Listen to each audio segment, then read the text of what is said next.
An ka foli bɛ an lagɛba bɛɛ lajɛlen ye k'aw ladɔnniya ko nin y'aw donnen aw ka dɔn kɔkun kibaru jamukan kɔnɔ jamukan min bɛ lase aw ma samedi o samedi ka taa 9h la ka taa bila 10h la ka da an ka invité ka programme kan an y'an ka bi lase an y'a gɛrɛ dɔɔni mais o tɛna foyi bɔ bi lase hakilina na n'o de ye ka kuma di kunnafonidilaw ma maa minnu ka baara ye kunnafoni ɲinini kunnafoni sɛgɛsɛgɛli fo ka taa se kunnafoni jɛnsɛnli ma u ka na an ka baro kɛ dɔgɔkun kɔnɔ kibaruba mulu kɛra an ka hakili falenna kɛ o kibaruba ninnu kan dɔgɔkun kɔnɔ bi jamukan na an ka wele sera maa fila mulu ma olu de b'an bolo nin jamukan in kɔnɔ o fɔlɔ ye Alu Badara Kamara an b'i fo k'i waleɲuman dɔn an ka wele jaabili la basi foyi t'a la donc invité filanan ale ye mɔgɔ min degelen don an ka plateau in na an b'ale fo ka waleɲuman dɔn Burama Tarawele tɛ mɔgɔ ye min bɛ yira plateau in kan bilen an b'i fo k'i waleɲuman dɔn an ka invitation accepteli la foli diyara n ye an b'i fo ka an filɛlibaga jama bɛɛ lajɛlen fo ka mɔgɔ bɛ k'an filɛ Mali kɔnɔ ani Mali kɔ kan k'u bɛɛ lajɛlen bisimila ko wa salamu alaikum. Walaikum salam. Donc o de b'an don an ka bi jamukan kɔnɔ ni jamukan min ka lase bɛ se dɔgɔkun kɔnɔ kibaruba minnu kɛra bi jamukan in na samedi janvier kalo tile 11 san 2025 jamukan min b'an bolo thème bakuruba minnu b'an bolo o y'a ye nin semaine fo ka taa se semaine tɛmɛlen ma an ɲɛ b'a la an ka fama mɔgɔw ye communiqué kɛ olu yɛrɛ bɔlen kɔfɛ Mali an ka maliyɛn minnu sigilen don an ka jamana kɔnɔ yan ani an kɛrɛfɛ jamanaw kɔnɔ u y'a yira k'a fɔ Mali kɔnɔ sécurité ta fanfɛla la an ɲɛ bɛ kunnafoni caman na donc an da bɛna se o de ma an ka bi jamukan thème fɔlɔ la donc Alu Badara e bɛ mun faamu ka ta nin semaine daminɛ na fo ka se bi la BICPA yɛrɛ ye communiqué minnu kɛ k'a yira k'a fɔ asaya minnu kun b'a fɛ ko bamaci wale ta ka dugu dɔw sɛgɛrɛ mais u ye wale ta k'u sɛgɛrɛ e bɛ mun de faamu o la. Bokar Kɔrɔ Isamake hakilina ni laseli minnu kɛra an ka faamaw fɛ an bɛ se k'a fɔ laseli ninnu na hakilinaw don minnu n'a bɛ mɔgɔ hakili sigi k'a fɔ ko min y'an ka faamaw ye n'o ye Wolomasiri Finitabaw ye u bɛ ka wuli ka jɔ ni cɛsiriw bila sen kan jamana in ye nka fo mɔgɔw fana k'a faamu kɛlɛ waati ɲɛ bɛ si kɛlɛ dɔrɔn de ma fo ka faamu parce que kɛlɛ ale ni fɛn foyi tɛ kelen ye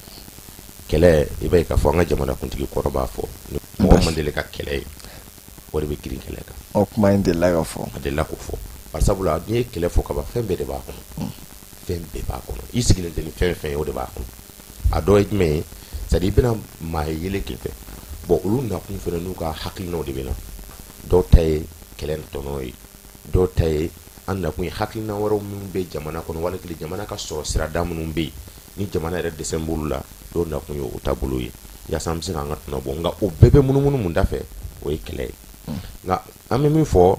u bɛ ka hakilina min fɔ nin k'a fɔ u ye nin kɛ yan fɛ u ye nin kɛ yan fɛ an y'a caman ye an y'a caman mɛn a dabɔkun ye yaasa jamana ka se k'a ka minɛnkɔrɔ sɔrɔ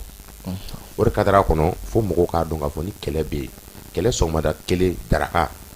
n'a yɛrɛl'i la i b'a fɔ ko nin tɛ kuma tɛ a minɛnko ni a déplacement ma n'o ye wulikajɔ minnu bɛ kɛ o kama fo mɔgɔw k'a dɔn n'an bɛ kɛlɛ waati la o waati de ye kelenya waati ye o waati ye ɲɔgɔn minɛ waati ye kɔnpɔn bilasira ka ɲɛ bari sabula ni n'an ma ɲɔgɔn i ka fan hakilina différent n'o ye bɛɛ n'i ta sigilen bɛɛ n'i ta ye o de bɛ na ni kɔlɔlɔ wɛrɛ ye kɛlɛ kɔnɔ min n'aw yɛrɛ sigilen tɛ o fɔlɔfɔlɔ ye jumɛn ye ni mɔgɔw hakilina ma kɛ kelen dusukun bɛ fara taabolo bɛ fara kuntilennaw bɛ fara bon o fana ye kɛlɛ bolo siya wɛrɛ ye kɛlɛ kuntilennen bɛ yen a n'a bolo fara misɛnninw bon mun kɛ jugu yɛrɛ la an yɛrɛ dama ni ɲɔgɔn cɛ n'an ma ɲɔgɔn faamu fo de tɛ sɔrɔ hali an ka se sɔrɔ kɛlɛ la o b'a sɔrɔ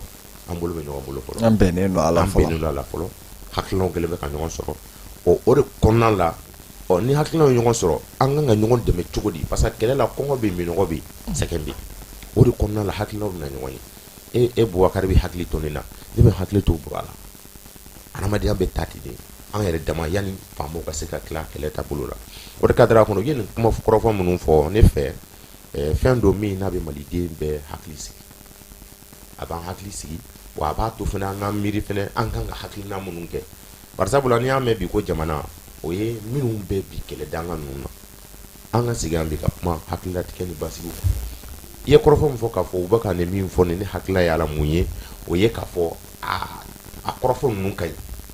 parce que mɔgɔ hakili sigilen i bɛ se ka fɛn caman bolo daw kɔnɔ basi t'a la an bɛ segin ma sɔɔni Burama Tarawele an y'a ye k'a fɔ nin semaine in daminɛ fo ka se bi ma an ka jamana kɛlɛ fama ka jɛkulu min sigilen no kunnafoni di kan a ye communiqué dɔw kɛ k'a jira k'a fɔ armée ka position ani perte mulu donna armée yɛrɛ kɔnɔ fo ka taa se perte mulu sera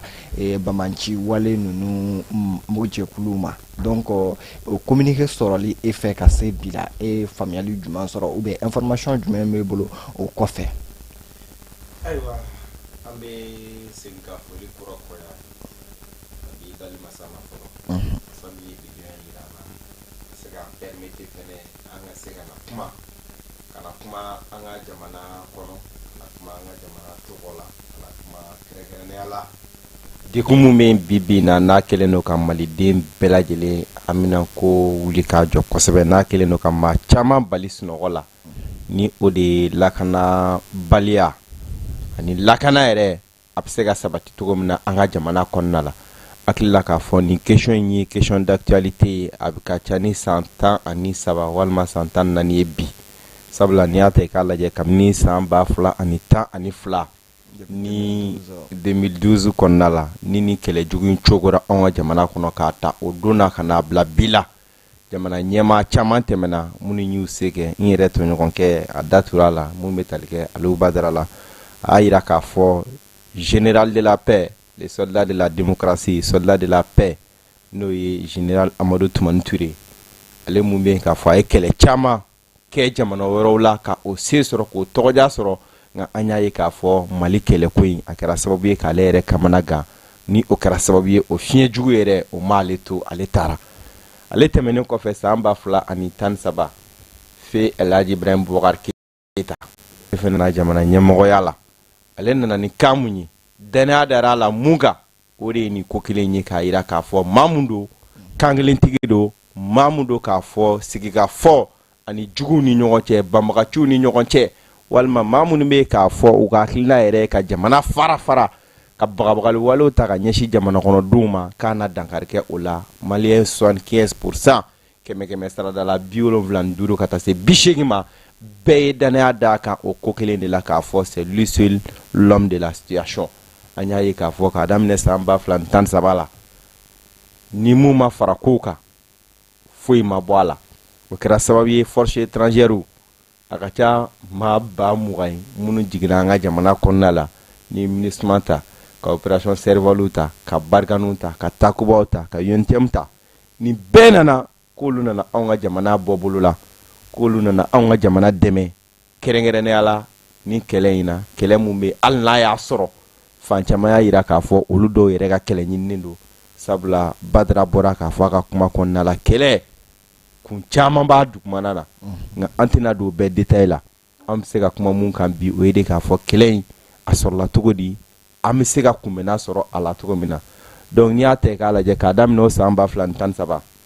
fo ka taa se 21, 22 ni mun ma fara kɛlɛ kan fɛn ma bɔ a la sabula kɛlɛ in wagati min na n'a daminɛna an y'a ye k'a fɔ région 3 olu de tun menacelen don wagati min na k'a fɔ découpage administratif ma kɛ ni o bɛ tali kɛ Kidal, Tombouctou ka taa se Gao ma nka san 2013 tɛmɛnen ninnu minnu nana n'i y'a ye k'a fɔ kɛlɛ in bɔra nord la ka na Cogo fo centre yɛrɛ kɔnɔna la Akaja ka na Cogo Bamako à quelques 300 km même de Bamako donc o b'a jira k'a fɔ kɛlɛ mun tun bɛ n'a tun bɛ kunkolo la a jiginna a yɛrɛ tɛna se kɔnɔbara yɛrɛ ma ka kɔnɔbara dun donc n'o kɛra maliyɛnw ka dumuniko o fanga tun bɛ gɛlɛya kosɛbɛ donc o hukumu kɔnɔna la sisan 2020 wuli ka jɔ caman wulila k'a jira k'a fɔ El Hadji Ibrahim Boubacar Keita danaya mun tun dara ka san 7 kɔfɛ ko danaya k'a ma se k'a minɛ fa donc o kɛra sababu ye fiɲɛ jugu wulila 2018 san 2020 le 18 août o fiɲɛ taara ni ale ye donc alhamdulilayi son excellence général d'armée bibi na ale n'a ka cɛdenw olu ye pouvoir ta donc o ye ko dilen ko tigi yɛrɛ ma sabula n'i y'a mɛn gɛri an bɛ donni min na ko bi e ka gɛri e bɛ n'i sigi i bɛna kuma i bɛ se ka ɲɛfɔli kɛ mais mɔgɔ minnu fana bɛ yen k'a fɔ ni olu jɛnna u musow kɔ ka jɛ u denw kɔ ka bɔ u fa n'u baw kɔrɔ ka jamana ka fini don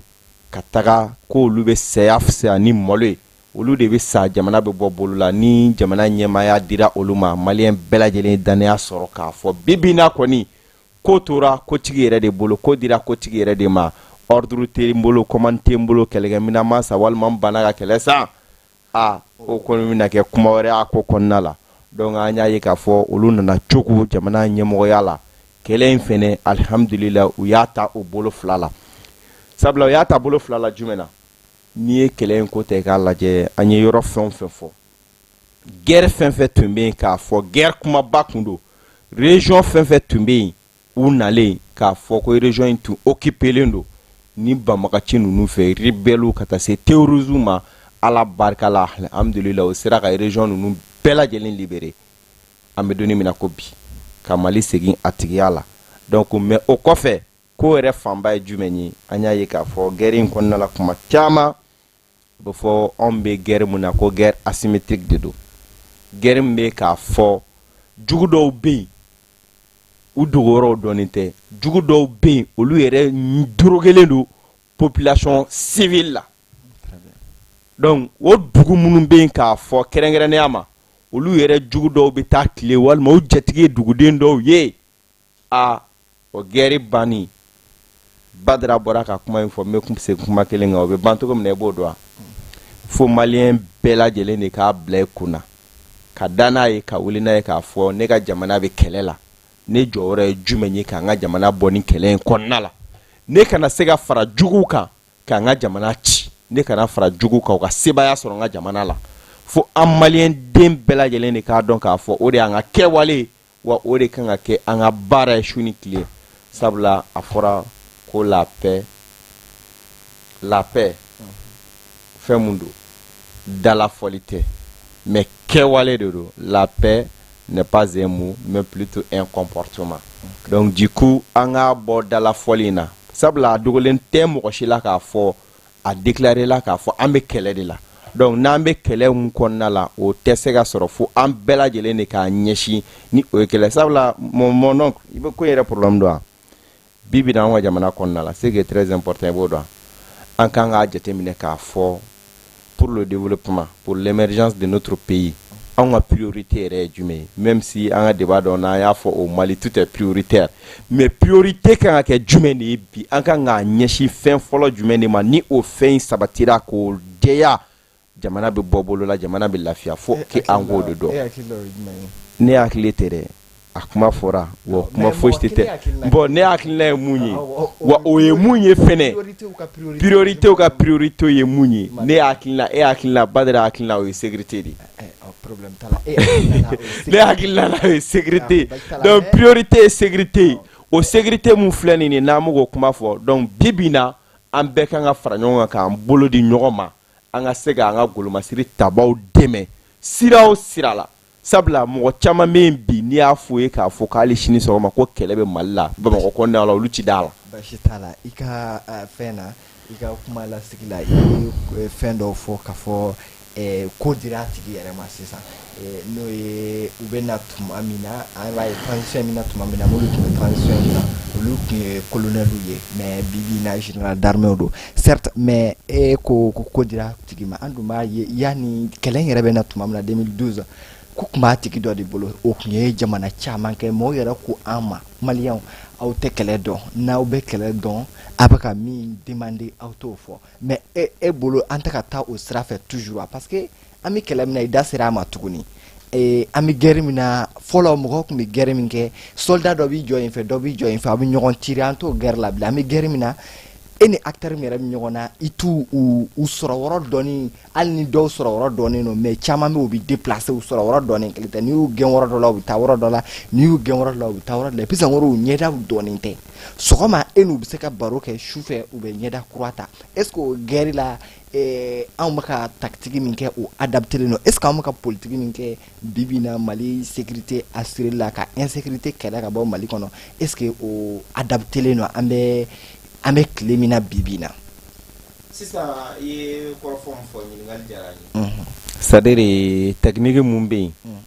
technique adapteli k'a fɔ c'est le bon mécanisme pour que bɛɛ ka se ka na an ka jamana kɔnɔna la hakili la k'a fɔ technique in ka ɲi mais belebeleba de b'a jɛ sabula mun na an bɛ wagati min na bi c'est-à-dire diɲɛ ko o ko n'i bɛ fɛ k'a boloda i ka jamana kɔnɔ f'i ka lakana de sabati fɔlɔ donc o lakana sabatili an y'a fɔ ko dira mɔgɔ minnu ma bi n'i y'a ta i k'a lajɛ jamana bɛ ka piloter ni mɔgɔ minnu ye bi ni a bɛɛ général ye a bɛɛ ye kɛlɛdaga kɛ. donc mais Amadou Soumani Touré fana tun ye kɛlɛdaga kɛ Mali kɛlɛdaga dɔrɔn tɛ o tun ye mission de paix o fana kɛ jamana wɛrɛw la ni an ka lasegin an ka laɲini tɛ mais Mali tɛ se k'a so mais pour que k'i ka kuma lasurunya ATT tile la 2012 n ye kuma in fɛ kuma daminɛ kɔnɔna la kɛlɛ min tun bɛ yen ani bibi na an bɛ kɛlɛ min kɔnɔ o tɛ kelen ye a évolué o cɛ ka jan o tɛ kelen ye ATT tile la kɛlɛ min tun bɛ yen ça c'était l'occupation de la région du nord alhamdulillah n y'a f'i ye kuma kɔnɔna la bi o évolué o caman nɔgɔyara parce que bi Mali ka administration bɛ jamana fan bɛɛ Mali ka gouvernement représenté le jamana fan bɛɛ on n'a plus besoin que k'a fɔ an bɛ mɔgɔ sara k'an ka gouverneur sara non j'arrive maintenant question fanba ye jumɛn ye sisan an bɛ guerre mun kɔnɔna la bi o ye guerre kura dɔ de ye guerre mun bɛ yen k'a fɔ guerre in yɛrɛ fanga bonyanen don an y'o fɔ guerre in ɲagaminen don dugudenw na donc o siratigɛ kɔnɔna la mɔgɔ fɛn fɛn bɛ yen bi n'u bɛ nin kɛlɛdaga n'u bɛ jamana ɲɛmɔgɔya la a bɛɛ ye nin région dɔ kɛ a bɛɛ ye nin guerre in kɛlɛ kɛ yan'u ka na nin bureau ninnu walima yan'u ka na nin poste ninnu occuper maintenant synergie ye jumɛn ye o ye de k'a fɔ tiɲɛ yɛrɛ la département minnu bɛ yen n'olu ka baara ɲɛsinnen don pour la défense et pour la sécurité hali bi u ka dɔ fara u ka bolo di ɲɔgɔn ma kan hali bi u ka synergie employé kosɛbɛ pour que vraiment jamana mago bɛ quiétude mun na bi jamana mago bɛ basigi mun na bi jamana mago bɛ paix mun na bi jamana kɔnɔdenw mago bɛ développement mun na bi o yiriwali o bɛ se ka sabati sinon tiɲɛ yɛrɛ la dɔ bɛ ka kɛ mais belebeleba bɛ baara ninnu jɛ tagalen ɲɛ an da bɛna se olu ma. foyi t'a la an bɛ segin ma sɔɔni Kamara ni e ye Traoré ka hakilina faamu ale y'a jira k'a fɔ jamana ka représentation n'o y'an ka pouvoir décentralisation ye n'o ye maire ka se député pouvoir déconcentré n'o ye préfet ou sous-préfet ka se gouvernement ma k'o bɛ jamana fan bɛɛ mais an b'a jateminɛ k'a fɔ tuguni certes a ye kuma dɔ fɔ 2012 ani bi kɛlɛ a évoluera an tɛ o posture kelen na mais an dun ɲɛ b'a la pourquoi hali semaine tɛmɛnen ni attaque nin kɛra Nioro du Sahel yɛrɛ yanni o fana cɛ an ye enlèvement kumaw mɛn tuguni est-ce que certes jamana bɛ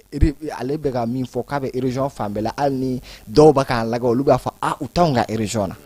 anw bɛ wɔrɔ dɔw dɔn armée tɛ se ka se hali sisan olu b'o fɔ wa o garantilen don o maliyɛn o tɛ kɔnɔdimi ye maliyɛn bɛɛ b'o dɔn mais est-ce que anw bi kɛlɛ min na bi na ka ɲɛsin banbagaci wale ninnu ma o adaptelen don anw ni m'olu bɛ ɲɔgɔn na. Sabaki n bɛ yɔrɔnin dɔ la ka se ka taa ɲɛfɛ an ka armée bɛ se ka se fan bɛɛ i b'a dɔn jamana kɛlɛ surtout anw ka superficie 1 241 238 km². c'est vaste jamana ka bon et puis encore jamanadenw ta fan bɛɛ la a taa fan bɛɛ la an bɛ fan dɔw bɛ yen mɔgɔw ka ca yen nka fan dɔw bɛ yen o désert de dɔw bɛ yen o ye kungo kɔnɔnaw de wula kɔnɔna fin ka taa nka o bɛɛ kɔfɛ an ka finitigilaka nombre fana tɛ an permettre an ka se ka sécurité kɛ nin bɛɛ la nka mun bɛna nin nɔgɔya sisan an bɛ segin ka na dɔɔni bɔra laseli dɔ kɛ o ye tɛgɛ di ɲɔgɔn ma ye finitigilaka yɛrɛ dama ni ɲɔgɔn cɛ fɔlɔ ani population yɛrɛ dama ka fara finitigilakaw kan o dɔrɔn de bɛ se ka parce que u y'a fɔ u yɛrɛ b'a kalama o bɔ an ka sigi dɔ la bɔra y'a tɛ ka waati min fɔ o kɛlɛ cogoyaw ani sisan cogoyaw tɛ kelen ye munna u ye motow ɲini munna u ye katakataninw ɲini munna bi u b'a ka lajɛ an ka région ba dɔw bɛ yen i n'a fɔ san kɛra région ye kalandagaw kun tɛ kɛlɛdagaw kun tɛ o y avait pas gendarmerie ka kan kun tɛ o mais u b'a ka baara kɛ yen munna cogo di i n'a fɔ Buguni u ka kan dayɛlɛ o kɔrɔ ye mun ye c'est à dire f'u ka sɔrɔ u kɛrɛfɛ sisan u ka sɔrɔ région kɔnɔ u ka sɔrɔ jatigɛ wale ni tigilama kɛrɛfɛ waasa u bɛ se ka action multiplier u nɔfɛ sinon k'a fɔ an bɛ wuli ka taa ju ka wali kelen an bɛ cortège bɔ ka taa o bɛ temps ta o ninnu mɔgɔ t'o la bi o ninnu mɔgɔ t'o la u bɛ moto de la o u bɛ na u b'an bon o ye jamanaba kɛlɛ o ye jamanaba ni jatigɛ wale bɛɛ kɛlɛ cogo di a bɛɛ kɛlɛ cogo ye kelen olu b'a lajɛ de ka fɛn kɛ fɛn min b'anw tɔɔrɔ ko bolo ka population tɔɔrɔ bon u b'o kɛ cogo di an u bɛ fraction de lajɛ sisan anw bɛ nara bolo kan olu bɛ taa i bɛ taa sɔrɔ u bɛ Kolokani wale kelen u bɛ Mande bolo kan an ka groupe bɔ yan waati o waati k'u bɛ taa se yan fɛ o b'a sɔrɔ à peu près 1 heure 2 heures de temps bon o 2 heures de temps u bɛ se k'u profiter ka jumɛn kɛ dugu jumɛn na minnu tɛ se ka fɛn kɛ u bɛ bin olu kan dɔrɔn k'u ka kɛwale juguw kɛ o la n'u y'o kɛ dɔrɔn u bɛ taa n'u yɛrɛ ye mɔnɛ de donna anw na bon munna sisan an bɛ se k'o ko tɔ an bɛ se k'olu ka o ko datugu fo k'a sɔrɔ en même temps kɛlɛ min bɛ yan fɛ n'an bɛ yen o k'a sɔrɔ fɛnɛ dɔw fɛnɛ bɛ sɔrɔ yan fɛ parce que a bɔra ka takuba ni MINUSMA ni fɛn ninnu fɔ u nakun tun ye jumɛn ye bien sûr ka n'an dɛmɛ an ka se ka jamana basigi nka n'an ye sera ka kɛlɛ kɛ ka yɔrɔ mun minɛ minimum de choses u ka se ka taa u basigi ninnu kana bɔ an kɔfɛ ka don o bɛ mun ɲini sisan fo k'a sɔrɔ an ka finitigi ka nombre de élevé don an ye jama sugu dɔ b'an bolo pour que ka se k'olu baaraw kɛ nka olu fɛnɛ hali y'a fɔ ko o fɛnɛ o jama sugu fɛnɛ sɔrɔ fo k'a sɔrɔ musaka de fɛnɛ bɛ yen parce que o fɛnɛ bɛ kɛ ni e bɛ mɔgɔ ta ka taa bila kɛlɛ daga la cogo di ka sɔrɔ ko musaka tɛ yen parce que olu fɛnɛ hakili bɛ bɔ so de o somɔgɔw bɛ yen balo bɛ ci wari bɛ ci fɛn caman bɛ yen o bɛ ɲɛnabɔ u fɛ nka o fɛnɛ bɛɛ kɔfɛ Asimi y'a fɔ général Asimi Goita y'a fɔ n'o ye président y'a fɔ a ka kɔrɔfɔ dɔ la a ko an jigi bɛ minnu kan k'u bɛna an dɛmɛ u tɛna an dɛmɛ ko cɛnya koyi komi ye Mali ka d'u ye u fɛnɛ bɛ n'u ka nafa de kama o nafa ye jumɛn ye mun b'an fɛ yan n'an bɛ se ka kɛ u ye u bɛ n'o de nɔfɛ o bon o dun o fɛnɛ gulonnen bɛ condition de la o gulonnen bɛ fɛn dɔ de la pour que ka se ka sɔrɔ k'o la bon o tɛna na ko parce que anw cɛ ka ɲi wali kelen jamana ka d'u ye wali kelen jamana ka di anw yɛrɛ ye k'u bɛna an dɛmɛ o la non non u b'a kɛ nafa de kama parce que olu fɛnɛ bɛ bɔ muso n'u denw de kɔrɔ ka na yan bon o la pour que anw yɛrɛ ka se ka nin kɛlɛ in a bɛ cogo min na bi u yɛrɛ y'a fɛɛrɛ caman sɔrɔ nka a tɛ taa fo finitigilakaw hakɛ de ka caya hakɛ cayali fɛnɛ na minɛnko i n'a fɔ a y'a fɔ cogo min na kɔsa danni na nouvelle an na 2025 u bɛ dɔ de fara kɛlɛkɛminɛn sanni kan ka caya fo k'a dɔn k'a fɔ bi an labɛnna kɛlɛkɛminɛn sɔrɔli la o bi o fɛnɛ kɔfɛ dɔ ka fara finitigilakaw kan waasa min b'a to yɔrɔ minnu bɛ yen n'i y'a fɔ e bɛ se k'a miiri cogo di ka bɔ Buguni ka taa fo San ou bien fo Mɔti kan ba ten min bɛ se ka fɔ a bɛ se ka lakana la sabati mais olu ça c'est pas hali ka bɔ yan yɛrɛ ka bɔ yan ka bɔ Faya kɔnɔ ka taa se Segu kan di o mais ninnu bɛɛ kan ka kɛ kan de kan ka kɛ o la ka ɲɛnamaw pour que ninnu b'u den ka don Faya kɔnɔna mun na wali kelen kungo kɔnɔna mun na hali Mande aussi u bɛ ka munumunu nin bɛɛ la mais mun bɛ se ka n'u kunbɛn f'u ka u ka bolomada yɔrɔ ka sɔrɔ ninnu bɛɛ la n'olu sɔrɔla sisan mun bɛ an teliya o nɔfɛ o moyen de déplacement ye moto minnu bɛ ɲini mobile minnu bɛ ɲini nka mun ka pour que k'an dɛmɛ na se u yɛrɛ y'a faamu o ye avion minnu fana b'an bolo sisan n'a fɔra ko alerte bɛ yan fɛ et puis fo mɔgɔw fana k'a faamu n'a fɔra ko alerte bɛ fo ka sɔrɔ u bɛ yen de parce que avion panko kelen musaka de bɛ don a la wari min bɛ don a la so n'a fɔra ko e ka taa o fɛn kɛ ka taa ye k'a fɔ min bɛ ka fɔ c'est pas vrai ou bien mɔgɔ kelen mɔgɔ fila taara fɛn dɔ kɛ bon pour que ka se o mɔgɔ kelen n'o mɔgɔ fila kun fo ka sɔrɔ an ka finitigilakaw ka kan dɔ ka surun ɲɛna min bɛ se ka intervention kɛ quelques minutes ka sɔrɔ a ma kɛ ni avion ni fɛn ninnu ye parce que min bɛ n y'o fɔ n ko kɛlɛ sɔgɔmada kelen daraka n'a yɛrɛli la i b'a fɔ an ka kɛlɛ tun basi t'a la mais an bɛna actualité b'an obligé kun min na ka kuma sécurité yɛrɛ kan o ye Ɲurudi Sahel an y'a jira k'a fɔ fɛn ye communiqué dɔ kɛ armée du pas ye communiqué dɔ kɛ k'a jira k'a fɔ le 6 janvier Banbaganci walew ye lasegin ta ka an ka fɛn dɔ wɔrɔ dɔ sɛgɛrɛ n'o ye Ɲurudi Sahel ko u ka communiqué in na u y'a jira k'a fɔ fama kelen yɛrɛ ko tora fɛn in na o bɔlen kɔfɛ u y'a jira k'a fɔ Banbaganci walew fan fɛ 30 corps o de fɛn kɛra o fɛn kɛra minɛn caman fana minɛna ni attaque in senfɛ mais avant que o attaque in ka kɛ semaine min dar'o kan an y'a ye k'a fɔ enlèvement kuma tun bɛ yen hali sisan DURPA yɛrɛ ma bɔ k'a fɔ vocal m'olu fɔra est ce que authentique de wa authenticité wa stratégie mi maka adapté parce que personne influente doit de minen enlève là à worokono donc e bolo ale sisan certes il est politique mulu fo o be se ka faro bolo dala ka kelen wala sa kelen mi se ka ma kume to mina mais o kofe mune kan ga kenina Cerno Hamadi Hadital don baga ba do de modino no shtak martale après ni kele baw ke dina ko la jama ngol ale modino ma do mi ni jamana yere kono dine resra abo comme dine côté ay ko baw chama magan fo mona par sabla fo akayira de ka fo ma do mi ni aramadiya demeni siraw fe ay ko baw chama ge jamana ngol le di anga jigi no jigi soro kumbe tumukoro bugu ko ale de asansi yoronina ka jiga ke misiri ka tla mo so ba hono bi munambe no fo ni mineli fendo mi nay balidimbe toro parce que muna korofon yere mi fora ka foko asa do ka masa mais on m'a vérifié folo mais mo ko fo muna on yere be parce que on yere ko fo dilaw anye kuna fo mo so folo korofon yere ka ina fo do analyse ka do El Haj Amadou c'est-à-dire korofon yi ko ni do ya ke Amadou Kufaka kumakandu mais mun aya soro sira kura kan o ya ɲɛfɔ de ko parce que ni min minɛlen filɛ nin diinɛ mɔgɔ de don k'a ka kalandenw de y'a ɲininka ko mun na i bɛ diinɛ mɔgɔ minɛ n'a sɔrɔ an bɛ jaabi la diinɛ ɲɛmaa de don mun na e bɛ diinɛ minɛ e dun ko k'i bɛ jaadi de kɛ minnu fɔra an ye o fɔnkɔ ɲɔgɔn na dɔw y'a yira la k'a fɔ n'a ma ɲɛ n'a mɛ diinɛ kɛlɛ i y'a fɔ an ka diinɛ kɛlɛ de kɛ ne taara diinɛ maa minɛ an t'an yɛrɛ y'o kɔnɔ an bɛ sɛbɛn o la u ye mun fɔ an ye bon o de la ko de nana ni kuma caman ye fo kana bɔ ni a ka bɔ ka ni laseliw kɛ ka fɔ k'a sara bon o bɛɛ kɔfɛ an kɔni ma mɛn fɔlɔ fo nin yɔrɔnin na k'a fɔ k'a sara o conseiller ma laseli kɛ ministère ma laseli kɛ diriba yɛrɛ fana ma laseli kɛ k'a fɔ ko a bɛ nin lahalaya kɔnɔ min kɔni b'an bolo kunnafoni jɛlen na o de ye k'a fɔ an kɔni m'a saya ko kuma mɛn nka kunnafoni wɛrɛ minnu bɛ yen nin y'anw yɛrɛ ka ɲininiw de an ko fɔ ka fara kan parce que mɔgɔ kana fɔ ko i b'a ta kɛ k'i ka prétexte an ka ɲininiw de kɔfɛ o de fɔra an ye k'a fɔ u ma ɲɔgɔn de faamu parce que mun na i bɛ diinɛ ɲɛmaa minɛ an dun ye an bɛ diinɛ ko kɛlɛ la kɔrɔfɔ bɛ fɔ cogo min na e dun m'o minɛ mun na n'i y'o minɛ ça veut dire que an bɛ logique min kan e bɔr'o kɔnɔ bon o minɛli yɛrɛ fana ye min n'a fɔ nin kɛra nin ka na don ɲɔrɔ sahel attaqueli na parce que mɔgɔ minnu don u b'u ka ko de kɛ ka bɛn n'u yɛrɛ ka hakilinaw ye parce que an bɔra ka nin kɛ fɛn ma bɔ a la n'an seginna k'an bɛna dugu fana kɔnɔ dun mais ni y'o de fɔ n ka kɔrɔfɔ la u bɛ fɛn de kɛ fɛn bɛ digi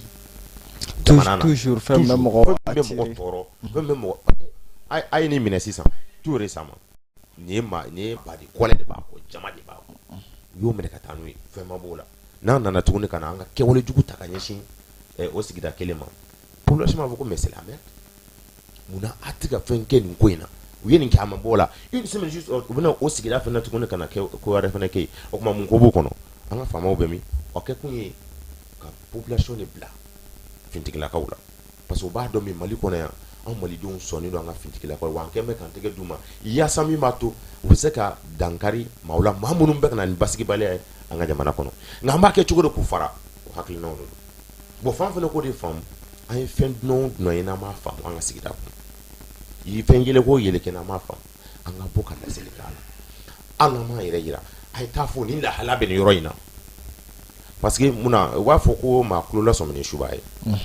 anw de kan ka kɛ an ka fintigilakaw kulo n'u ɲɛ n'u daw ye anw de population ye anw de bɛ maa yeleke dɔn anw de bɛ ko kura dɔ sigida kɔnɔ anw de bɛ se ka kunnafoniw teliman lase hali nɛgɛjuru sira fɛ a ka nɔgɔn ou bien i ka wuli dɔrɔn ka terikɛ dɔ ɲini parce que fintigilakaw bɛɛ bɛ an dɔ soma b'a la o fɛn kura dɔ bɛ yan fɛ ne hakili la a ka taa lajaabi nin cogo la n'o kɛra u fana b'u ka mesure ta k'u ka précaution ta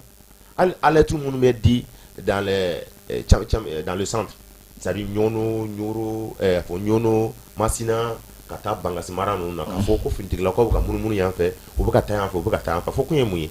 c'est pour que faamaw ka se ka wuli ka jɔ kɛ teliya la nka n bɛ segin ka kuma in kan tuguni an ka faamaw ka fintigila ka caya o de bɛ se ka an dɛmɛ yaasa min b'a to hali bi alerte ninnu ka se ka kunbɛ joona yan'u ka don dugu kɔnɔ. Bachir t'a la donc Traoré an y'a ye k'a fɔ communiqué in kɛra e bolo communiqué in bɛ se ka kɛ fɛn ye cogo min na min bɛ jamanadenw rassurer Kamara ka kuma la a y'a k'a fɔ banbaganci walew bɛ wale de ta sanga ni wagati bɛɛ ka jamana fan dɔ sɛgɛrɛ walasa jamanadenw bɛ se ka révolter cogo min na parce que olu ka logique de ye ka jamana kɔnɔdenw yɛrɛ bila jamana ɲɛmɔgɔw la cogo min na e bolo communiqué in kɛli a bɛ se ka kɛ solution ye cogo min na jamana kɔnɔdenw bɛ se k'a fɔ certes banbaganci wale n'u ka attaque mais an ka lasigikɛbagaw u b'a ka fɛɛrɛ bɛɛ ta walasa k'an protéger cogo min na. I b'a dɔn i ka ɲininkali diyara n ye kɔrɔfɔ kɔnɔna la n ye kuma dɔ fɔ n bɛ segin a kan Mali tɛ kɛ fosi ye maliyɛndenw kɔ Mali kɛlɛ tɛ se ka ban maa si fɛ ni maliyɛndenw tɛ wa o maliyɛnden kelenw de ka cɛsiri u ka wulikajɔ u ka danaya ka ɲɛsin u ka golomasiri tabaw ma ka ɲɛsin jamana ɲɛmaw ma o de bɛ se ka kɛ sababu ye ka kɛlɛ in ban fɛngɛ y'a fɔ a ka kuma kɔnɔna la ko effectif ka dɔgɔ rang militaire la ko recrutement kan ka kɛ ka caya mais ni o lajɛ i bɛna ye k'a fɔ est-ce que anw bibina malien jeunes nous avons la conscience an ka jamana bɛ kɛlɛ de la et nous devons changer nos comportements an kan ka comportement yɛlɛma parce que recrutement sira la je ne sais pas si tu te rappelles 2024 kɔnɔna la recrutement kun kan ka kɛ pour plus de 2000 jeunes testés kɛr'u kun stupéfiant yera mɔgɔ minnu jelikisɛ la n'u tɛ se ka taa surasiya cɛdenw fɛ ni danaya tɛ se ka da o kan jamana ɲɛmɔgɔ fɛ a ka ca mɔgɔ 1000 kɔ ye non jeune mun bɛ k'a fɔ ale ka jamana bɛ kɛlɛ la ale b'a dɔn k'a fɔ ale de kan ka taa jamana kumabɔ i n'a fɔ tɔw bɛ k'a kumabɔ cogo min na est ce que kan k'a yɛrɛ ka hadamadenya tiɲɛ problème t'a la mais n'i y'o o ye cas fɔlɔ ye n'i y'o cas fɔlɔ fɔ ne bɛ réponse min d'i ma certes ne yɛrɛ ka réponse tɛ mais peut-être mɔgɔ min b'a k'a lajɛ o b'a fɔ peut-être o y'a ye m'olu joli vérifiera m'olu sera joli vérifier wɔɔrɔ ma mais porte fermera m'olu ye parce que anw ka jamana Mali kelen dɔrɔn tɛ anw ka idéologie dɔ bɛ anw na yan a tali la certes mɔgɔ t'o fɔ k'o kɛ ka denmisɛnninw la encourager parce que mɔgɔw ɲuman na garisɛgɛ dumantigiw bɛ ji feere bada la et puis a mana kɛ togo togo adamadenw dɔw bɛ échapper ka bɔ lo kɔnɔ mais an ka tiɲɛ fɔ mɔgɔ caman bɛ yen a fɛn to joli la soldaya capacité b'o la mais o tɛ se joli test yɔrɔ la parce que simplement porte fermée lo a ye parce que simplement système mun bi an ka jamanaw caman kɔnɔ o tɛ porte dayɛlɛ maa caman ye maa min ka mɔgɔ wele ta man ca. Bon, c'est ça. Il y a un mot fort. On va pas faire débat sur ce sujet-là. Mais il connaît d'aller dans la café caman fermé no caman. Non, ko caman na jamana in kɔnɔna la bɛɛ b'a dɔn circuit b'a la o prévu bɔlen no fan ko caman na o tɛ recrutement dɔrɔn dɛ o ye ko caman mais problème yɛrɛ fanba ye mun ye n'i bɛna accentuer kan bi kosɛbɛ b'o dɔn o ye de k'a fɔ anw maliyɛnw yɛrɛ de kan ka an sigi ka hakili jagabɔ kɛ nin gɛlɛya in kɔnɔna la an bɛ bɔ a kɔnɔ cogo di recrutement in dɔrɔn tɛ o n'i y'a ta i k'a lajɛ yɔrɔ gɛri in kɔnɔna la an bɛ ka Euro du Sahel de ta fɔ mun kɛra dɔgɔkun tɛmɛnen na baro caman na an y'a fɔ région caman bɛ yen administration tɛ dɛ région caman bɛ yen mɔgɔ o mɔgɔ n'i lakodɔnnen don mɔgɔ o mɔgɔ n'i ye mɔgɔ tɔgɔbatigi tɛ se ka yaala a duguw kɔnɔna la o bɛ Mali région caman na ɲɔrɔ de ta fɔra narakaw embargo bɛ da o kan wagati dɔw la n'i sera bibi na Masina n'i ye ba tigɛ ka ban i tɛ se ka yala i sago la bi yɔrɔ Baɲangara dugumisɛnninw tɛ kalo caman tɛmɛnen Baɲangara duguw kɔnɔna la dugu minnu bɛ yen n'u wulila ka b'u sigiyɔrɔw la ko b'a tigiw bolo u bɛ se ka kɛ cogo min na o ti dɔwɛrɛ ye o an y'o de kuma fɔnna la ko bɛ mɔgɔ minnu bolo olu kelen dɔrɔn fanga tɛ se olu kelen dɔrɔn fanga tɛ se ni mun ye musakako la o kelen dɔrɔn fanga tɛ se effectif la o kelen dɔrɔn fanga tɛ se ni guerre tɛ se ka ban fiyewu fo maliyɛn bɛɛ de k'a dɔn k'a fɔ ne ka jamana bɛ kɛlɛ la bi ne kan ka jogo falen pour que k'an ka jamana kumabɔ n'i ye ko n bɛna i ɲininka exemple la bi e ka émission kɛra e nana heure la e ye wele bila anw minnu ma n'aw ma nin ka wele jaabi émission tun bɛ se ka kɛ yan e de ye émission tigi ye mais ni ne mana Badara ma na e kelen bɛ n'i sigi ka kuma bon jamana baara bɛ ten de n'an ma b'o kɔnɔna la mun ye Mali yɛrɛ sɛgɛn i b'o dɔn hali Mali du kɔnɔna la i bɛ taa sɔrɔ dutigi mun bɛ yen n'ale bɛ bɔ n'a bɛ taa baarayɔrɔ la samara mana tigɛ dutigi denmisɛnw ka école ta wari dutigi courant sara dutigi ji sara dutigi balo bana dutigi nasɔngɔ bana dutigi furakɛli wari dutigi o bɛɛ bɛ ta k'o da o dutigi kelen kunna n'o dutigi ma taa suyɛni kɛ baarayɔrɔ la a bɛ ɲɛnabɔ wa sara bɛ se ka bɔ a i bɛ taa sɔrɔ duden bɛɛ b'i sigi non j'arrive s'il te plaît non i mana kɛ dutigi ye cogo o cogo i b'a dɔn fɛn dɔw de b'anw ka jamana kɔnɔna la question ye mun ye i b'o dɔn question ye mun ye anw maliyɛnw yɛrɛ de kan k'an ka responsabilité ta n'a ma ta a ti ɲɛnabɔ n'a ye ko bɛɛ to karisa a tigi e yɛrɛ ka appui ye mun ye n'i m'a tigi dɛmɛ n'o a ti ɲɛnabɔ fanba ye jumɛn ye anw ka nin gɛrɛ in j'arrive s'il te plaît c'est important bon donc je veux pas que k'a fɔ n bɛna kuma monopoliser o tɛ dɛ mais fɛn dɔw de bɛ yen n'an m'a fɔ a ti ɲɛnabɔ n'i y'anw ka jamana in ta k'a lajɛ anw kan k'an yɛrɛ sɔrɔ dynamique dɔ de kɔnɔ bi o ye jumɛn ye o ye AES jamana ye qui fait le Mali, le Niger et le Burkina Faso. Donc olu munu filɛ nin ye olu ye force conjointe dɔw de kɛ ka bolo di ɲɔgɔnma dɔw de kɛ vraiment pour lutter efficacement contre cette guerre là. O guerre in kɛlɛli olu bɛ ka chemin minnu ta olu bɛ k'u ka jamana ɲɛmɔgɔw accompagner cogo min na ni anw ma sɔn k'an ka jamana kɔnɔ ɲɛmɔgɔw accompagner k'u bilasira k'an appui k'u ye a ti ɲɛnabɔ. Badara ye guerre musaka ko kuma fɔ n'i ye fɛn dɔw de ta k'a lajɛ kuma dɔw bɛ je ne sais pas si on doit le dire ou bien si on doit pas le dire bɛɛ b'a dɔn k'a fɔ malgré que région ninnu récupérer mais l'insécurité a bɛ jamana fan bɛɛ kɔrɔn tilebi fan bɛɛ hali bi bina banaba marabolo dɔw bɛ yen nɔ sɛnɛ tɛ se ka kɛ n'i donna an ka kɔlɔn kɔnɔnaw la bi fɛn na Segu kɔnɔna la malo u se wagati tasumaw de bɛ ka taa don la Banangara kɔni tɛ dugu dama minnu bɛ yen ni sɛnɛ tɛ ka kɛ danti don la donc o b'a jira k'a fɔ hali bi insécurité tɔ bɛ yen mais ni dun ye anw ka budget ta k'a lajɛ déficit mun bɛ yen l'an passé 2024 la prévision tun bɛ taa fo 30 États-Unis insécurité bɛ mais an bɛ to ka i kɔni ye idée dɔ fɔ k'a fɔ politique walasa politique min bɛ se ka ta ka sécurité yɛrɛ rassurer o dɔ ye jamanadenw yɛrɛ ka comportement changer mais ne bɛna min fɔ la jamanadenw ka comportement changer est-ce que conséquences dɔɔni t'o la parce que ni a fɔra jamanaden bɛɛ k'a yɛrɛ ye kɛlɛ kɔnɔ a dɔw tɛna ni milice créer est-ce que o milice laban o tɛna se ka kɛ entraver o tɛna kɛ non ni kuma fɔra kuma o kuma bɛ n'a fɔra kuma bɛ fɔ da la mais hakili de bɛ kuma analyser ka baara kɛ n'a ye jamanadenw ka comportement changer ye jumɛn ye an k'a dɔn k'a fɔ an bɛ wagati min na bi effort de guerre an bɛɛ lajɛlen kan ka participer o ye jumɛn ye musaka ko b'o la o ye jumɛn ye renseignement ko b'o la o ye jumɛn ye hali k'an ka sɔrɔsiw moraliser u bɛ kɛlɛ mun na i n'a fɔ particulièrement yɛrɛ communiqué min kɛra Numéro du Sahel ta kan bɛɛ y'a ye k'a fɔ fɛn dɔw de bɛ yen bibi na mun bɛ kɛ fɔlɔ la n'o kun ti kɛ o ye jumɛn ye fɔlɔ la assaillants tun bɛ taa bi dugu de kan ka dugu filenkoro ci k'a dagakolon ci ka taa yɔrɔ ci dɔw la yɛrɛ mais bi diɲɛ yɔrɔ o yɔrɔ la Mali yɔrɔ o yɔrɔ la yɔrɔ caman na dɛ sinon yɔrɔ dɔw bɛ yen u bɛ taa dugu ci ka taa ka sɔrɔ armée ma se armée dun ye formé la mais yɔrɔ dɔw bɛ yen i n'a fɔ communiqué min bɔra Numéro du Sahel la non seulement assaillants ninnu nana mais wulikajɔ sera ka kɛ a gwari la mɔgɔ 30 kɔ k'olu bɔnɛ u ni na k'u bololafɛnw minɛ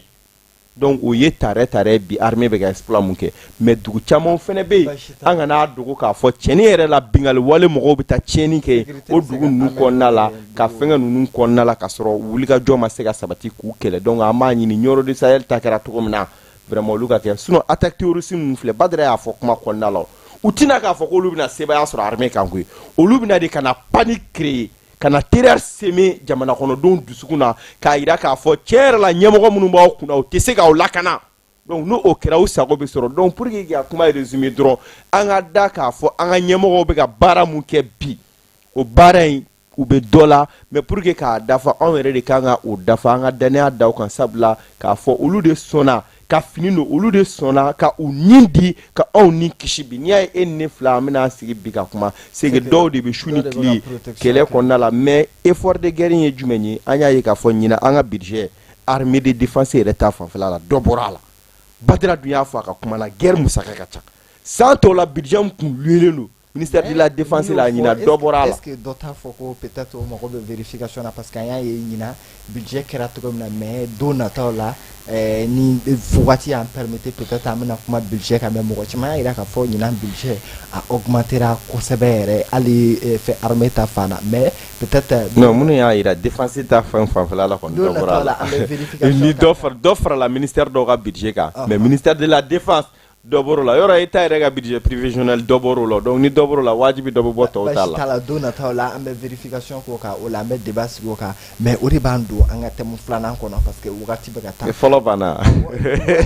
wagati bɛ ka taa wagati min sumana ka d'a ma donc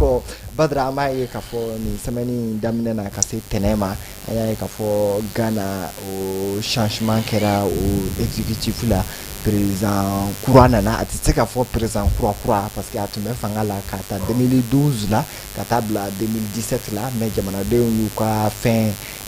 jamanadenw bi fɛn dɔ de di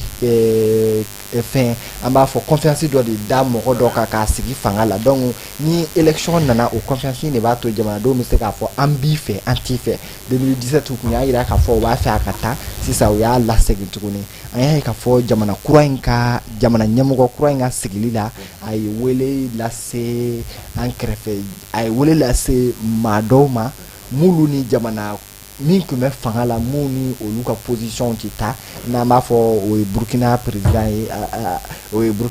ye Traoré ye fo ka se Mamadou Doumbouya ma n'o ye Guinée Conakry ye donc an dun b'a ye Nana Akufo ale ni olu kun ka politique kun tɛ taa parce que ale tun bɛ ordre constitutionnel de kɔ e bolo ni changement min kɛra Ghana ɲɛmɔgɔya la est-ce que nin bɛ se ka na ni tension jigili ye an ka worodugu yanfan organisation ni ɲɔgɔn cɛ. hakilina ye o de ye hali fɛn ma fɔ mɔgɔ hakilina o de ye c'est-à-dire a bɛ se ka na ni cɛ dɔ ye cogo min na a bɛ se ka na ni faama ɲɔgɔn ye ne ko laɲini yɔrɔ bɛ waati jan bɔ kabiri a ye si hakilinaw fɔra yɔrɔ ɲɛɲini i n'a fɔ Diomaye Faye Sénégal président bɛ o de wuli ka jɔ la bi CEDEAO ale ni AES ni ɲɔgɔn cɛ o kana kɛ hali u ka dugukolo ka fara ɲɔgɔn kan fara ɲɔgɔn kan ɲɛbaga ɲini an bɛ ko la bi farafinna kɔnɔ n'a faamuyara an ka basigi n'an ka ɲɛtaa ni an ka yiriwa bɛ fɛn min na k'o fara ɲɔgɔn kan mais an b'a ye k'a fɔ Nana ko ale kun ka politique ye jumɛn ye ale fo ka taa se jamana wɛrɛ ma o de y'a ye an bɛ date dɔ d'aw ma aw ka segin ordre constitutionnel kɔnɔ ordre constitutionnel tɛ dɔwɛrɛ ye a ka élection organisée civil dɔ ka na ou bien yɛrɛ peut-être militaire kɔrɔ dɔ min tɛ casquette militaire ye tuguni o ka eli o ka na o la anw n'o ka sigi ka kuma peut-être ni ani Diomaye Faye olu ye u invité u ka n'u ka investiture la est-ce que o bɛna ni changement de position ou bien o bɛna ni virement ye complètement. non diɲɛ yɛrɛ bɛnkanw tɛ yan diɲɛ yɛrɛ bɛnkanw ye faamaw ka bɛnkanw ye mun na bɛn an ka lajɛ kalataw de ka ɲɛmaw sigi an ka bɛɛ ka bɛnkan ye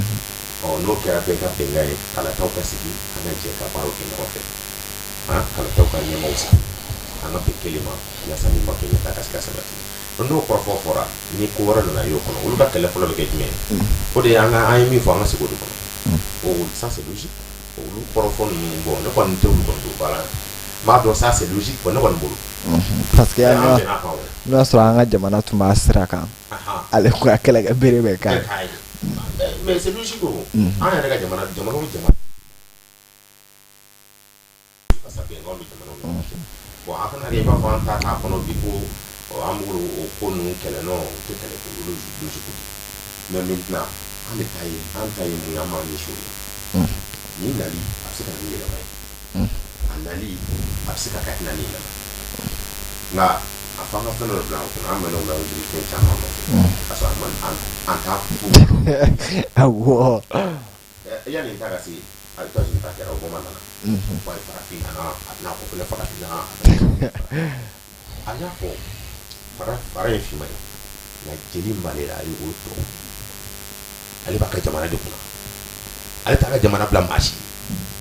mais olu kɔni an tɛ ɲɔgɔn sama nɔfɛ o finɛnɔgɔw nana faamu ka fɔ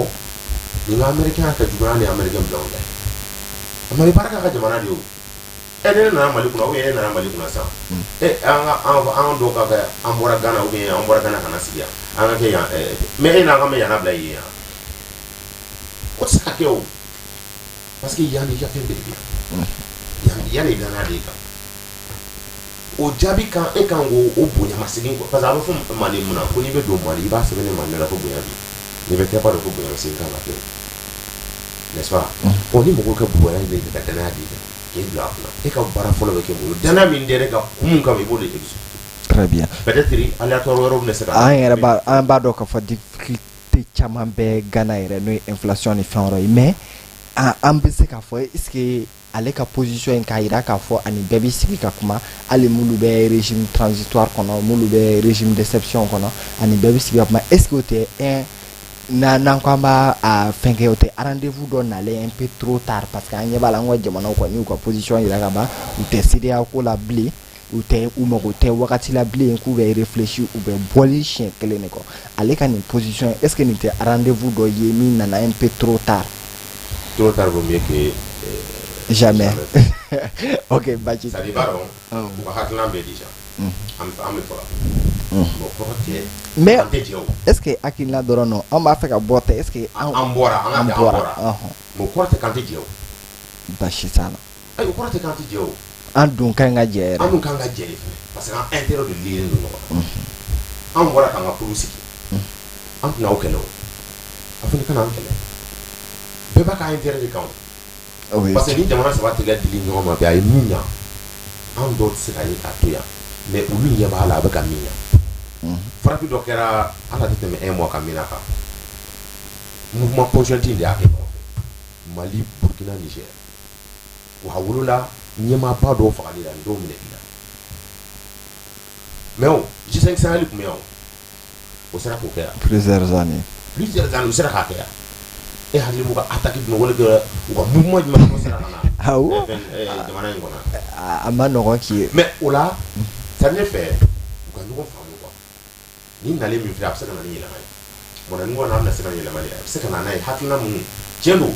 u ko k'u bɔra u tɛgɛ di ɲɔgɔn ma. Mais o tɛ kɛlɛ ye o.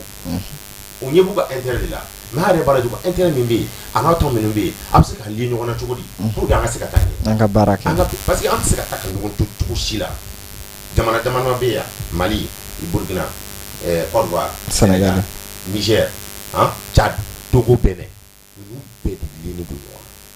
na. Ale Mauritanie fana. La Mauritanie aussi olu bɛɛ de parce que Mauritanie mun a tɛ CEDEAO la a tɛ AES la mais olu ka hadamadenya kɛ o mais u ka kɛ ni jamana wɛrɛ Mali ni Mauritanie tɛ kɛ ɲɔgɔn bolo hali n'a tɛ CEDEAO la mais u kana jira k'a fɔ ni tɛ CEDEAO la ka ban an kan ka nin yɛrɛ de wuli ka bɔ dugukolo kan o de man ka kɛ. N'a t'a la mais a ka intérêt bɛ yen o a bɛ ka baara kɛ ɲɔgɔn bolo a ye cɛ ka continue n'o ye kɛ a ka hadamadenya kɛ ni ɲɔgɔn cɛ mais o kɔrɔ t'a jira k'a fɔ n'a t'an ka tɔn na an ka kisibagajɛ ni t'an ka tɔn na an ka se k'o sigi ka bɔ yen o tɛ se ka ɲɛ o an n'an ka hakilina de bɔra bon n'a ko a t'an ka hakilina fɛ an y'an ka hakilinaw to yen mais maintenant aw ta ye mun ye bon an ta ye nin an ta ye nin parce que négociation na sur table de négociation na dɔ bɛ dɔ de ta dɔ bɛ dɔ bila bon a bɛna an ka nin sigi n'a ma ɲɛ a bɛ taa nin taasira fɛ ni ko wɛrɛ tɛ yen dɛ. Parce que o de b'a fɔ ni ko wɛrɛ tɛ yen n'o y'a sɔrɔ intérêt ko n'an yɛrɛ dama ni ɲɔgɔn cɛ an yɛrɛ dama man ka ɲɔgɔn kɛlɛ yan o parce que n'a ma bɛn ko la yan an kungo de b'an bolo yan ni an ka warasogo de y'an bolo koyi an bɛ bɛn ala de an b'a fara ni ɲɔgɔn cɛ bɛɛ ka se ka dɔ ta sa jamanakuntigi bɛɛ ka hakilina n'o ye wa o dutigi bɛɛ ka hakilina ye hali ni donna ni misi ye sa k'a da k'a kantigɛ an ma naani ni ɲɔgɔn cɛ o y'an ma don bɛɛ b'a mun bɛ tila an bɛɛ hakili bɛ taa n'a ye so de ni denw ni mɔdenw ni musow ka dumuni kɛ k'u fa o ye jamanakuntigi a bɛ tila cogo min na jamanakuntigi b'a tila ni ɲɔgɔn cɛ de an bɛɛ ka intérêt de privilégié mais n'an hakilinaw fara ɲɔgɔn kan ɲɛtaa bɛ sɔrɔ ka sabati. Basi t'a la donc an bɛ segin Eba Traoré ne y'a yira sisan n ka question na k'a fɔ n est-ce que ni président kura in nalen John Dramani Mahama nalen sisan a bɛ ka hakilina min yira k'a fɔ ani jamana wɛrɛw ka kuma hali minnu n'a a ka hakilinaw a sigira hakilina min na n'o ye ordre constitutionnel ye n'o ye CEDEAO yɛrɛ ka principe ba dɔ ye m'olu to o kɔnɔ sisan a n'olu bɛ se ka kuma cogo min na est-ce que nin tɛ rendez-vous dɔ nalen un peu trop tard est-ce que an tun bɛ se ka basigi n'ale tun bɛ yen nana place la an tun filɛ nin degré min na an tun tɛna s'o la. Bon, justement chef d'état fɛn fɛn bɛ élu jamana kunna i bɛ taa sɔrɔ ɲani a bɛ campagne yɛrɛ daminɛ wagati min na agenda dɔw de b'a bolo politique dɔw b'a bolo programme dɔw b'a bolo donc n'a nana wajibi n'a ma ka mɔgɔw janfa a kan o politique ni o programme no vision bila sen kan donc an bɛ se k'a fɔ ni hakilina in bɛ o kɔnɔna la sinon bien avant que ale ka prestation de serment kan ka kɛ hakilila k'a fɔ CEDEAO ko ale ni AES ko o ko film banna ko ban pewu ka nɔgɔ b'o la ka communiquer kɛ k'o ban pewu ça c'est du chemin non aller-retour parce que ni AES yɛrɛ président ta k'a lajɛ bi ni o ye général d'armée Assimi Goïta ale y'a yira k'a fɔ ala ka discours kɔnɔna la ko CEDEAO ko film banna pewu ko mɔgɔ yɛrɛ kana da ka miiri n'o ye quoi ale dun de y'a président ye donc nous au kɛra ne hakilila k'a fɔ o ko ti tɛrɛmɛ bilen o ti tɔnɔmada quoi donc ale ka agenda wajibi don a ka politique a b'a kuma fɔ a b'a bila sen kan o de kosɔn kun kɔnɔna la a ye wele bila président caman ma question fanba yɛrɛ ye jumɛn ye an ka o kuma fɔ k'o jɛ quoi jamana ɲɛmɔgɔ fɛn o fɛn bɛna jamana ɲɛmɔgɔya la ale bɛna a yɛrɛ ka jamana ka politique n'a ka jamana ka développement n'a ka jamana sécurisation ko de la donc o jamana ɲɛmɔgɔw olu ka politique anw kana ta k'a fɔ k'an bɛ baara kɛ n'o ye mais o jamana ɲɛmɔgɔ dɔw bɛ yen i b'a sɔrɔ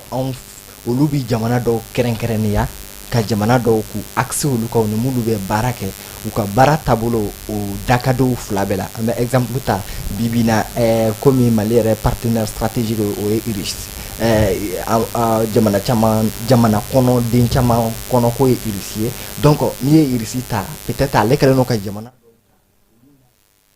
o partenariat gagnant b'u ni ɲɔgɔn cɛ mais peut-être i b'a sɔrɔ jamana dɔ to agenda kɔnɔ est-ce que an bɛ se k'a fɔ bibi in na président kura min nana Ghana k'a fɔ peut-être ale lielen tɛ trop CEDEAO président kɔrɔ ninnu ka idéologie la i b'a dɔn n ye kuma dɔ de fɔ kɔrɔfɔ kɔnɔ n bɛ segin o kan qui est très très important les pays là souvent là ami ko kuma in a ka dɔgɔn koyi ils ont des intérêts il va y avoir fort au chat malien caman o femme non munu salo t'a la quoi parce que wa ne bɛ kuma dɔ de fɔ kuma kɔnɔna la wa amitié ko in yo a bɛ ta o mɔgɔ si tɛ tu sais diɲɛlatigɛ yɛrɛ ko in sera niveau dɔ ma quoi han hinɛ ni teriya ni balimaya in kɔnɔna la n b'a fɔ n ka fanga bɛ ka dɔgɔya dɛ mais n'an ma bɔ a kɔnɔ k'an cɛsiri ka baara kɛ an ka laɲini si tɛ sabati bilahi basi t'a la k'a fɔ karisa nana karisa de bɛ se ka ne kungo ɲɛnabɔ ou bien karisa de bɛ kɛ sababu ye ka ne ka ko ɲɛnabɔ jamais de la vie n'i ye ko ninnu ta i k'a lajɛ président fɛn fɛn sigira yɔrɔ ni plateau kelen kumana Donald Trump ta la a sigi ni bi cɛ e y'a ye k'a fɔ ko fiɲɛ tagabolo yɛlɛmana a sigi ni bi cɛ e y'a ye k'a fɔ ko marché dɔ dira an ka jamana ma non peut-être fiɲɛ tagabolo ma yɛlɛma anw fɛ mais fiɲɛ tagabolo yɛlɛma anw fɛ anw bolo b'an kun oui anw bolo bon c'est-à-dire pour revenir à nos moutons ni ko mun filɛ nin ye i ye kuma mun fɔ vraiment ça peut un peu changer la tendance o ye jumɛn ye parce que an bɛɛ y'a ye k'a fɔ CEDEAO ouais CEDEAO ka n'a nana taabolo min kan n'a ma bɔ o kan parce que problème ye mun ye nana a kufɔ minnu kun bɛ yen olu minnu tun ye CEDEAO ɲɛmɔgɔ ye bɛɛ y'a ye k'a fɔ CEDEAO était manipulé par une force étrangère bɛɛ lajɛlen b'o dɔn donc ni ale nana est-ce que mun o ye tiɲɛ de o o ye ka faamuyali mais CEDEAO fana kɔnɔ règle dɔw de bɛ an kana ɲinɛ olu kɔ c'est pas parce que k'e tɛ règle kɔnɔ don min na ko bɛɛ ka an bɛ exemple ta e yɛrɛ kan e ka denbaya la e y'a fɔ fitiri kana se k'a sɔrɔ denmisɛnnin dɔ ma don dɔ ka balontan ka ja dɔ kun fɔ ka to ne ko CEDEAO ka règle ko an tɛ bɔ olu kɔnɔ an y'a ye k'a fɔ CEDEAO membre dɔw bɛ minnu ye troisième mandat kɛ o sanction ma ta olu kama Umar Konate tun bɛ kuma min na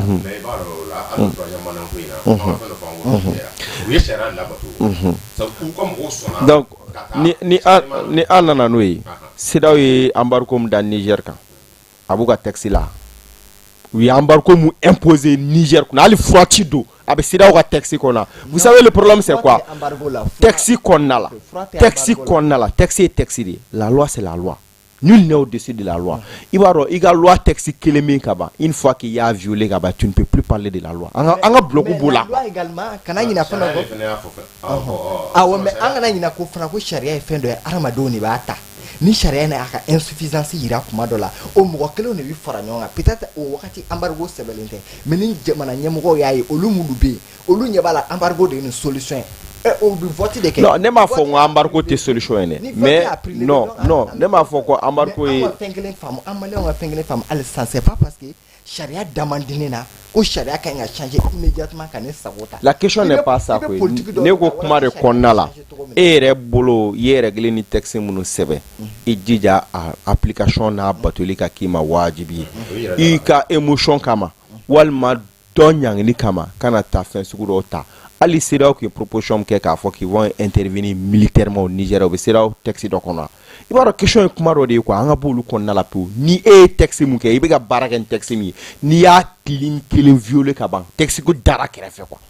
donc kuma fanba ye jumɛn ye ni mun nanen filɛ nin ye ni o bɛ tali kɛ John Mahama la ale ka tanasi nana kufo ninnu posture mun tun b'o la n'ale y'o jigin a ka ca Ala fɛ hali ni AES ma segin CEDEAO kɔnɔna la ils peuvent coopérer ensemble pour que u ka jamanaw ka intérêt ani u ka jamana kɔnɔdenw ka intérêt o bɛ se ka sɔrɔ cogo min na donc on espère que parce que bɛɛ lajɛlen y'i ka communiqué kɛ AES ka communiqué kɛ CEDEAO ka communiqué kɛ maintenant n'a ma ɲɛ k'a fɔ ko présidence falenna parce que nana ko fo kɔni ale bɔra a la ka ban an t'a dɔn n'a bɛna to Ghana bolo ou n'a bɛna to mɔgɔ min bolo mais je pense que k'a fɔ mɔgɔ minnu donna a kɔnɔna la parce que n'i ye jamu fayi ta i k'a lajɛ le président du Sénégal déjà ale bɛ intermédiaire la donc ni nin kura mun nana n'olu sera ka ɲɔgɔn faamuya hakili la k'a fɔ jamanadenw ka intérêt bɛ mun na jamana ka intérêt bɛ mun na n'u fila sigira k'o bila table la hali n'a ma don CEDEAO kɔnɔna la maintenant sanction ninnu ni fɛn minnu tun bɛ yen an ti don an ti don banna pewu maintenant n'an ma don an bɛ se ka baara di ɲɔgɔn ma cogo min na coopération kɔnɔna la visa ko ninnu kana imposer c'est à dire jamanaw ka sɔrɔw bɛ se ka koloso ɲɔgɔn na cogo min na a bɛ se ka yiriwa cogo min na je pense que vraiment an kan k'a lajɛ nin baara in an ka baara diɲɛlatigɛw y'o c'est pas parce que e kalanna ekɔliso min na ne ma kalan ekɔliso min na k'an tɛ sigi ka débat kɛ non an bɛ fɛn dɔw de bɛ yen an bɛ balaterw kɛ o ko la pour que tiɲɛni yɛrɛ la gɛlɛya minnu bɛ diɲɛ kɔnɔ bi olu bɛ se ka dɔgɔya parce que kuma in kɔnɔna la an k'o fɔ k'o ban les pays n'ont pas d'amis n'ont que des intérêts donc an ka intérêt bɛ sɔrɔ cogo min na a ko kɔnɔna la n'a y'i tigɛ jan an b'a tigɛ parce que an tɛ se ka mɔgɔ kɛlɛ koyi hali n'i y'a ye k'a fɔ bibi na mɔgɔw b'a fɔ non an tɛ ka bɛɛ kɛlɛ bibi na Sudan président kan ka na an fɛ yan bi Mali la jamana o jamana bɛ Sudan fana bɛ guerre kɔnɔna la mais jamana o jamana bɛ yen Badara y'a fɔ a ka kuma kɔnɔna la ko jamanaw gulonnen don ɲɔgɔn na de parfois même américains bɛna dɛmɛ min k'anw fɛ e bolo k'u mago t'anw na. u mago b'an na dɛmɛ yɛrɛ fɔ parti don mais e ka kuma laban na e bɛ mun de fɔ ni thème filanan in kan i ka fɛn walasa ka jamukan in kuncɛ. donc kuma kuncɛ kuma la an bɛ se ka mun fɔ bibi na maliyɛnden cɛman ni musomanw ye o ye de k'a fɔ vraiment débat caman bɛ kɛ jamana in kɔnɔna la bɛn sira la sɔrɔ sira la mais an k'a ye k'a fɔ seul le travail change l'homme baara dɔrɔn de bɛ se ka jamana yɛlɛma baara dɔrɔn de bɛ se ka jamana kɔnɔdenw yɛlɛma maliyɛnw an k'a lajɛ hali bi na kuma o kuma bɛ yen n'an b'a bɔ an da kɔnɔ kuma in a ka sɔrɔ an dusukun na an k'a kɛ an ka kɛwale parce que n'i ye Mali ta i k'a lajɛ bi discours la ne ma da la ni mɔgɔ bɛ se ni maliyɛn discours la mais n'i ye baara ta fanfɛla lajɛ ka recherche ta fanfɛla lajɛ bi i bɛna ye k'a fɔ jamana bɛɛ bɛ an danna sabula coup d'état in anw y'a kɛ Burukina ɲɛ mais bi na olu ka kɛlɛkow n'u ka fɛnw na hali u ka armée o dɛmɛni na u tɛmɛna anw na Niger yɛrɛ bɛ ɲini ka na tɛmɛ anw na donc kuma jamanadenw dɔrɔn na peut-être kuma dɔ la mɔgɔ dɔ jamanadenw mago bɛ e bolo k'a fɔ k'e ka jamana ko in ye ɲɛmaa ko ye bilen yan de 92 kana bila bi la ɲɛmaa mun nana e kun est-ce que a tɛ se 7 ou 8 ma non i b'a dɔn volonté politique vous savez le problème c'est quoi jamana ɲɛmaa tɛ fosi ye jamana kɔnɔdenw ka reflet kɔ n b'o f'i ye ni ɲɛmaaw ye mun ye jamana kɔnɔdenw ɲɛ la u bɛ baara kɛ n'o de n'a ye laisser passer min di ɲɛmaaw ma u bɛ taa n'o de anw de y'u sigi anw de ka impôt n'an ka taxes bɛ kɛ k'u sara an y'u bila mun na n'u m'a kɛ ka ɲa n'a ma kɛ anw sago ye an bɛ bɔ an b'a dénoncer an b'a kuma fɔ mais fo k'a sɔrɔ anw yɛrɛ ka hakɛ ye mun ye an ka citoyenneté la an ka jamana kɔnɔdenya la an ka e kuma dɔ fɔ sisan o y'a ye jamana kɔnɔdenw ye jamana ɲɛmɔgɔ minnu sigi u ka impôt n'u ka fɛn ye bolo sigi mais don caman an bɛna baro kɛ ni e bolo minnu bɛ k'an b'u sigi yan an bɛna baro k'u kan minnu sigi e ka bɔ baasi t'a la Kamara walasa ka jɛmukan in kuncɛ e bɛ se ka mun de fɔ an ka thème filanan in kan hali sisan accord bɛ se ka sɔrɔ cogo min na AES ni CEDEAO cɛ walasa tracasserie bɛ se ka nɔgɔya cogo min na jamana kɔnɔdenw ani biɲɛw munumunu cogo ni ɲɔgɔn cɛ jamana kɔnɔdenw na parce que an b'a dɔn k'a fɔ mɔgɔ caman mulu bɛ voyager ani opportunité dira mɔgɔ minnu bɛ ka voyager o y'a yira k'a fɔ hali CEDEAO kɔnɔ hali bibi na AES kɔnɔ tracasserie bɛ frontière ni ɲɔgɔn cɛ wariw bɛ di kɛrɛfɛ hali n'a sɛbɛnlen tɛ o système o bɛ yen o kɛra institution yɛrɛ ye hali papier b'i bolo i bɛ wari dɔ sara papier tɛ foyi ɲɛ bilen e bɛ se ka mun de fɔ hakili bakuruba la hali sisan accord bɛ se ka sɔrɔ cogo min na walasa depuis père de l'indépendance depuis Modibo Keïta Kwame Nkrumah ninnu ye min fɛn kɛ africain ninnu bɛ se ka africain denw bɛ se ka bɔ u ka jamana kɔnɔ cogo min na ka développement kɛ cogo min na u bolo fɛnw ni fɛnw na u bɛ se ka kɛ cogo min na jamana ninnu ni ɲɔgɔn cɛ e bɛ se ka mun de fɔ o la.